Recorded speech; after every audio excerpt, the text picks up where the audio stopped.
Chapter 5. A sudden shutting off of the waves left Carter in a chilling and awesome silence full of the spirit of desolation. On every hand pressed the illimitable vastness of the void, yet the seeker knew that the being was still there. After a moment he thought of words whose mental substance he flung into the abyss.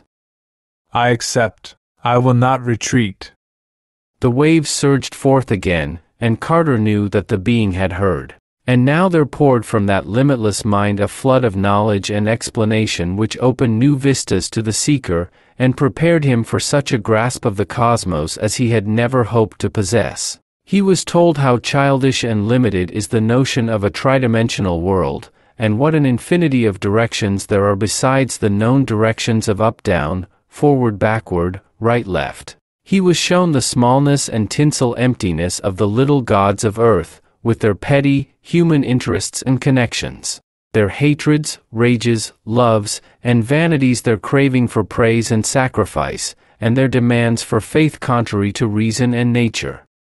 While most of the impressions translated themselves to Carter as words, there were others to which other senses gave interpretation. Perhaps with eyes and perhaps with imagination he perceived that he was in a region of dimensions beyond those conceivable to the eye and brain of man. He saw now, in the brooding shadows of that which had been first a vortex of power and then an illimitable void, a sweep of creation that dizzied his senses. From some inconceivable vantage point he looked upon prodigious forms whose multiple extensions transcended any conception of being, size, and boundaries which his mind had hitherto been able to hold, despite a lifetime of cryptical study. He began to understand dimly why there could exist at the same time the little boy Randolph Carter in the Arkham farmhouse in 1883, the misty form on the vaguely hexagonal pillar beyond the first gate, the fragment now facing the presence in the limitless abyss, and all the other Carters his fancy or perception envisaged. Then the waves increased in strength, and sought to improve his understanding, reconciling him to the multiform entity of which his present fragment was an infinitesimal part. They told him that every figure of space is but the result of the intersection by a plane of some corresponding figure of one more dimension. As a square is cut from a cube or a circle from a sphere, the cube and sphere, of 3 dimensions, are thus cut from corresponding forms of 4 dimensions that men know only through guesses and dreams, and these in turn are cut from forms of 5 dimensions, and so on up to the dizzy and reachless heights of archetypal infinity. The world of men and of the gods of men is merely an infinitesimal phase of an infinitesimal thing. The 3-dimensional phase of that small wholeness reached by the first gate, where Amr-at-Tal dictates dreams to the ancient ones. Though men hail it as reality and brand thoughts of its many-dimensioned original as unreality, it is in truth the very opposite. That which we call substance and reality is shadow and illusion, and that which we call shadow and illusion is substance and reality. Time, the waves went on, is motionless, and without beginning or end. That it has motion, and is the cause of change, is an illusion. Indeed, it is itself really an illusion, for except to the narrow sight of beings in limited dimensions there are no such things as past, present, and future. Men think of time only because of what they call change, yet that too is illusion. All that was, and is to be, exists simultaneously. These revelations came with a godlike solemnity which left Carter unable to doubt. Even though they lay almost beyond his comprehension, he felt that they must be true in the light of that final cosmic reality which belies all local perspectives and narrow partial views, and he was familiar enough with profound speculations to be free from the bondage of local and partial conceptions. Had his whole quest not been based upon a faith in the unreality of the local and partial?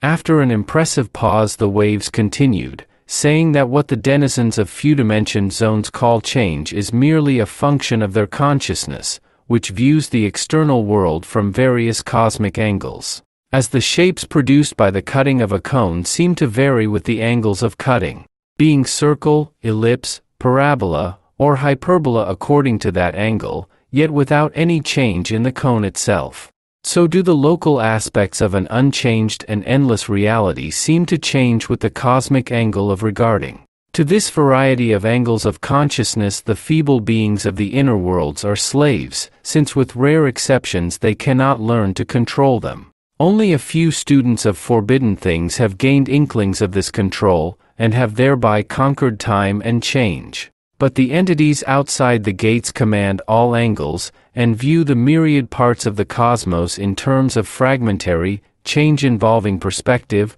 or of the changeless totality beyond perspective, in accordance with their will.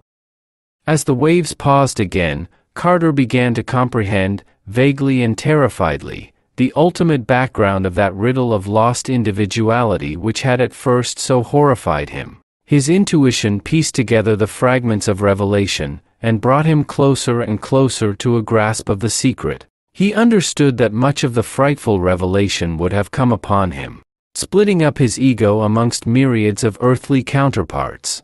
Inside the first gate, had not the magic of At-Tal kept it from him in order that he might use the silver key with precision for the ultimate gate's opening. Anxious for clearer knowledge, he sent out waves of thought, asking more of the exact relationship between his various facets. The fragment now beyond the ultimate gate, the fragment still on the quasi-hexagonal pedestal beyond the first gate, the boy of 1883, the man of 1928, the various ancestral beings who had formed his heritage and the bulwark of his ego, and the nameless denizens of the other eons and other worlds which that first hideous flash of ultimate perception had identified with him. Slowly the waves of the being surged out in reply, trying to make plain what was almost beyond the reach of an earthly mind. All descended lines of beings of the finite dimensions, continued the waves, and all stages of growth in each one of these beings, are merely manifestations of one archetypal and eternal being in the space outside dimensions. Each local being, son, father, grandfather, and so on. And each stage of individual being, infant, child, boy, young man, old man, is merely one of the infinite phases of that same archetypal and eternal being, caused by a variation in the angle of the consciousness plane which cuts it. Randolph Carter at all ages. Randolph Carter and all his ancestors, both human and pre-human, terrestrial and pre-terrestrial, all these were only phases of one ultimate, eternal Carter. Outside space and time. Phantom projections differentiated only by the angle at which the plane of consciousness happened to cut the eternal archetype in each case. A slight change of angle could turn the student of today into the child of yesterday, could turn Randolph Carter into that wizard Edmund Carter who fled from Salem to the hills behind Arkham in 1692. Or that Pickman Carter who in the year 2169 would use strange means in repelling the Mongol hordes from Australia, could turn a human Carter into one of those earlier entities which had dwelt in primal Hyperborea and worshipped black, plastic Tsathoggua after flying down from Cthulhu. The double planet that once revolved around Arcturus could turn a terrestrial Carter to a remotely ancestral and doubtfully shaped dweller on Cthulhu itself, or a still remoter creature of transgalactic Shonhi, or a four-dimension gaseous consciousness in an older spacetime continuum, or a vegetable brain of the future on a dark radioactive comet of inconceivable orbit, and so on, in the endless cosmic circle.